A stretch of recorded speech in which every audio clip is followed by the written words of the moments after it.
भगवान सूर्य के दर्शन हुए और उगते हुए सूर्य को अर्घ्य देने के साथ ही छठ महापर्व का समापन होता है। ये सूर्य को अर्घ्य दिया जा रहा है। तमाम व्रती महिलाएं जो इस कठिन व्रत को रखती हैं और भगवान सूर्य के दर्शन होते हुए इकलौता ये एक ऐसा व्रत है जिसमें डूबते हुए सूर्य को भी अर्घ्य दिया जाता है और उगते हुए सूर्य को भी अर्घ्य दिया जाता है। 4 दिन तक ये महापर्व चलता है और अभी जो व्रती महिलाएं हैं वो सूर्य को अर्घ्य दे रही हैं और इस तरह से व्रत का समापन हो रहा है। लंबा सिंदूर लगाकर नाक से लेकर माथे तक, मांग तक ये सिंदूर लंबा लगाया जाता है, जो कि हिंदू मान्यता के अनुसार सौभाग्य का प्रतीक है, सुहाग का प्रतीक है। लंबी आयु की प्रार्थना की जाती है, संतान के लिए ये व्रत रखा जाता है और तमाम जो फल फूल से भरी दौरी है, ये प्रसाद जो बनाया जाता है, खास तौर पर घर की महिलाएं जो पूरे पारंपरिक तरीके से साफ सफाई से इस प्रसाद को तैयार करती हैं, वो छठी मैया को भेंट किया जाता है और कई अलग अलग तरह की विधियों के साथ इस पूरे पर्व को संपन्न किया जाता है। आज छठ का ये व्रत दिल्ली में बात करें तो बिल्कुल ये अलग तरीके से मनाया गया। घर पर ही लोगों ने इस बार इस व्रत को मनाया, लेकिन पूजन में कोई कमी नहीं की। देखिए आसपास की छतों पर भी आपको दिखाते हैं कि ये छठ की छटा ही है कि भले ही एक महामारी से इस समय हम जूझ रहे हैं, लेकिन हर घर में छठी माँ का व्रत जो है वो रखा गया और इस तरह से घरों की छत पर ही लोगों ने प्रशासन के आदेश को मानते हुए घरों की छत पर ही पर्व मनाया। लेकिन आसपास आप जहाँ देखेंगे, जहाँ भी व्रती महिलाएं हैं, हर जगह इस समय सूर्य भगवान को अर्घ्य देते हुए घर की छत से ही उनको इस बार अर्घ्य दिया जा रहा है और ये प्रार्थना छठी मैया से की जा रही है कि ये जो महामारी, जिस संकट से इस समय सब जूझ रहे हैं, वो संकट दुनिया से जाए, उस संकट को छठी मैया हर ले। और यहाँ पर तमाम जो महिलाएं हैं वो छठी मैया को किस तरह से विदाई दे रही हैं, उनसे भी बात करते हैं। आज छठी मैया को कैसे विदा कर रही हैं आप लोग, क्या मन में इस समय भाव है, क्या कह रही हैं छठी मैया से? छठी मैया से कह रहे हैं कि ये जो बीमारी जो है इससे सबको मुक्ति करके अच्छे से रखें और सबको अच्छे से रखें। हम लोग श्रद्धा से ये पूजा कर रहे हैं और हम लोग को विश्वास नहीं था कैसे पूजा कर इस बीमारी को। जैसे ये बसंत वकील साहब, भाई साहब जो है ना, ये अच्छे से घाट बनवाए, हम लोग को सुविधा दिए और सबको अच्छे से ये पूजा पाठ हो रही है। आस पास जहाँ देख रहे हैं सब लोग घर पे ही तैयारी की है, घर पे किए, बहुत अच्छा से शांति से छठ पूजा मनाए हम लोग की। जो नियम है उसको भी माना, लेकिन माँ की पूजा में कोई कमी भी नहीं, कोई कमी नहीं, और अच्छा से मनाए, शांति से मनाए, बहुत अच्छा से। अलग तरीके से इस बार पूजा की आप लोगों ने, थोड़ा घर पे ही घाट का इंतजाम किया, लेकिन माँ से क्या मांग रहे हैं इस बार? बस यही मांग रहे हैं कि बस इस बीमारी से छुटकारा मिल जाए, बस सबको मुक्ति मिल जाए।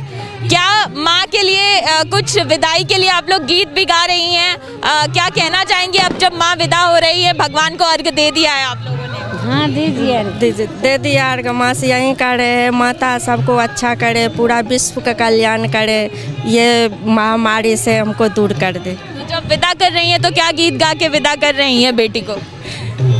बेटी की विदा, छठी मैया को विदा, सूर्य भगवान की बहन को विदा, तो क्या कहकर उनको विदा कर रही हैं? गीत छठ पूजा के गाना। केरबा के पात पर उगल सूरज देव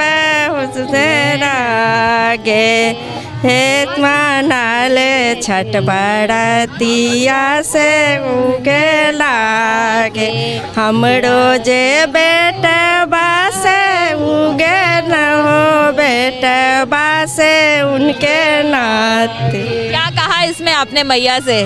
मैया से यही कहा है, माता हमको ये पूरा विश्व का कल्याण कीजिए, ये बीमारी के ले जाइए, महामारी जैसे कि अगले साल से हम लोग त्योहार मनाए घाट पे जाके बहुत अच्छा से, फिर से घाट पे जाएं और वैसे ही त्योहार मनाएं। यही मांग रही है माँ से इस बार सबको सुख शांति मिले? माँ से मैं यही मांग रही हूँ कि पूरे संसार भला हो, हम लोग भी अच्छा से रहें, पूरे संसार का भला। और देखिए ये दिल्ली में जिस तरह से इस बार छठ मनाई गई, अलग अलग छतों पर इस बार तैयारियां की गई, लोगों ने कृत्रिम घाट बनाए और माँ की पूजा अर्चना की, माँ को विदाई दी। इस तरह से घर पर ही लोग देखिए नाच गाकर अच्छे से माँ को विदा कर रहे हैं। भगवान सूर्य को अर्घ देकर इस पूजा का समापन किया जा रहा है और तमाम लोग यहाँ पर इस तरह से घरों की छतों पर इकट्ठे हैं और छोटी छोटी जगहों पर छोटे छोटे हिस्सों में बंटकर इस पर्व को मनाया जा रहा है। इस बार बड़े अलग तरीके से छठ मनाई गई है सर। हाँ जी सर,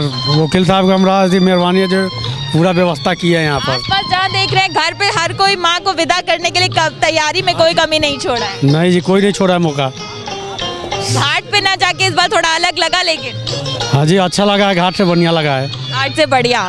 देखिए इस महामारी के समय में ये ज़रूरी भी है और परिवार के बड़े बच्चे सब अब यहाँ पर जो अर्घ्य है वो देने के बाद अब यहाँ पर प्रसाद वितरित किया जाएगा और सिंदूर लगाने का ये जो प्रक्रिया होती है, दरअसल आपको बताएं ये भी बहुत अहम प्रक्रिया होती है सिंदूर लगाने की। लंबा सिंदूर लगाया जाता है और इस तरह से एक दूसरे को शुभकामनाएं दी जाती हैं। ये लंबे सिंदूर के साथ नाक से लेकर माथे तक सिंदूर लगाया जाता है और परिवार की सुख समृद्धि की कामना की जाती है।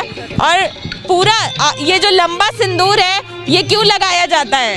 इतना लंबा सिंदूर आप लोग मान्यता सिंदूर की मैया से मैं यही दुआ करती हूँ कि मेरा सुहाग हमेशा लंबा रहे, हमेशा मतलब कि खुश रहे। सुहाग और सौभाग्य का प्रतीक है सिंदूर, जिसकी एक अलग महत्ता होती है। इस पूरे व्रत को करने में महिलाएं जो है वो एक दूसरे को सिंदूर लगाती हैं और यहाँ पर अगर बात करें इस बार देश की राजधानी की तो अलग तरीके से भले ये पर्व मनाया गया, लेकिन इस पर्व को मनाने में परंपरा को पूरी तरह से पारंपरिक तरीके से उस पर्व को लोगों ने मनाया है।